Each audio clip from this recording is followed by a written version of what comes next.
आज मैं आपके साथ सर्दियों में बनने वाली बहुत ही हेल्थी सी रेसिपी शेयर करने जा रही हूँ।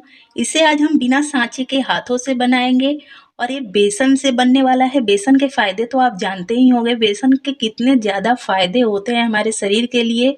तो चलिए ज़्यादा ज्ञान ना देते हुए वीडियो शुरू करते हैं, लेकिन उससे पहले आपसे रिक्वेस्ट है, अगर आपने मेरे चैनल को सब्सक्राइब नहीं किया तो प्लीज़ सब्सक्राइब कर लीजिएगा और बेल आइकन को प्रेस कर दीजिएगा।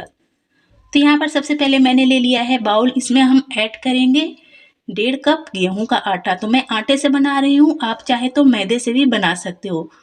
तो यहाँ पर हमें डाल देना है 1/4 चम्मच नमक और 1 चम्मच चीनी, और साथ में हम ऐड करेंगे इसमें घी। तो घी देखिए बिल्कुल जमा हुआ है, तो मैंने 1 चम्मच और थोड़ा सा लिया, मतलब अगर मेल्टेड घी आप ले रहे हो ना तो आपको 5 या 6 चम्मच लेना पड़ेगा।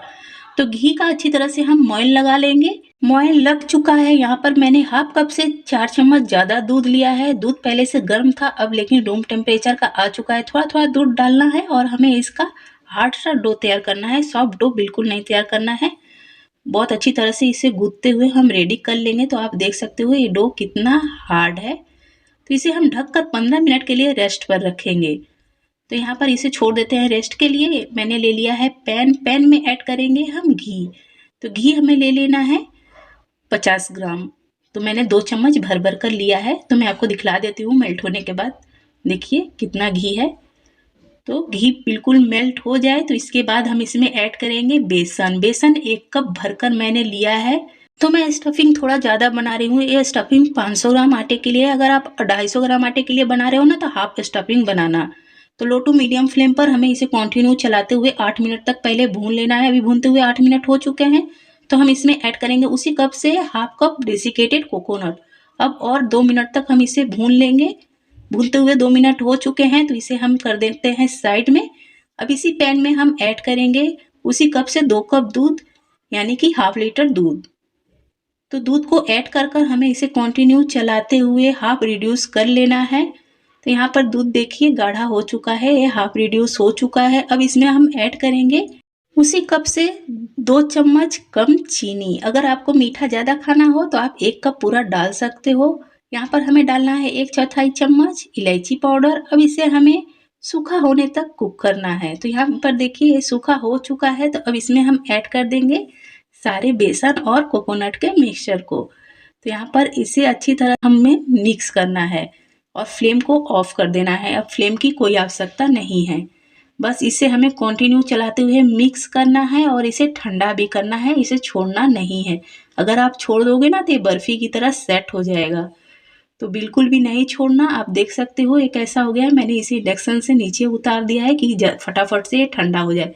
तो मैं इसी में चलाते हुए इसे ठंडा कर लूँगी। आप चाहे तो दूसरे बर्तन में भी निकाल कर इसे चलाते हुए ठंडा कर सकते हो। जैसे जैसे ये ठंडा होने लगा है देखिए ये कितना खिला खिला होने लगा है। जैसे लग रहा है कि बेसन अलग दानेदार बेसन पूरा तैयार हो चुका है।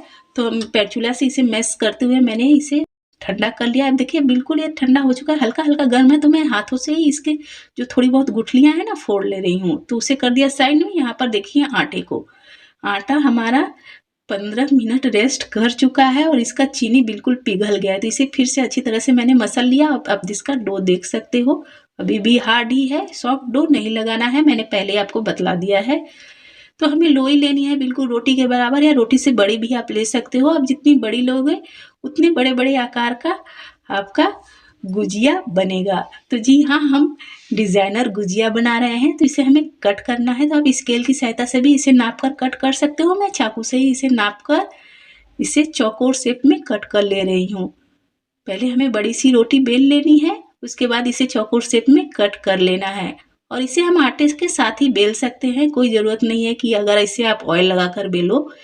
तो देखिए इसे चारों तरफ से मैंने कट कर लिया। अब इसे हम 4 पीस में कट कर लेंगे। तो इसके 4 पीस हम निकाल लेते हैं। अब आप ध्यान से देखिएगा कि इसे हमें बनाना कैसे है। बहुत ही आसान सी रेसिपी है, लेकिन थोड़ा ध्यान देना पड़ता है। जैसे जैसे मैं आपको बतला रही हूँ आप वैसे वैसे बनाओगे ना तो बिल्कुल परफेक्ट बना पाओगे। और ऐसा बनाकर आप अपने कोई मेहमान आए उसे आप परोस दो तो पूछते रह जाएंगे कि कैसे बनाया, बहुत ही स्वादिष्ट, कहाँ से मंगवाया। तो देखिए एक किनारे को दबा दिया और इसे थोड़ा स्टफिंग अंदर करते हुए हमें अच्छी तरह से दोनों किनारों को प्रेस करते हुए दबा लेना है। अब हमें चाहिए डिज़ाइन बनाने के लिए कंघी। यहाँ पर मैंने न्यू कंघी ली है, इसे मैंने अच्छी तरह से धो लिया है। तो इसी से हम इसके साइड वाले डिज़ाइन बना लेंगे। तो देखिए कितना परफेक्ट बना है। अब क्या करेंगे, बीच में हम इसी कंघी से इसे हल्का सा गड्ढा करेंगे, जैसे थोड़ा सा बीच से इसमें आकार आ जाए, और दोनों किनारों को लेकर आपस में हम जोड़ देंगे। तो एक साइड हमें थोड़ा पानी लगा देना है जिससे कि ये खुले ना। तो देखिए कितना परफेक्ट सा हमारा ये गुजिया बनकर रेडी हुआ है। कितना शानदार लग रहा है ना, किसी सांचे से बनाया है। तो इसी तरह से मैं दूसरा भी आपको बनाकर दिखला दे रही हूँ।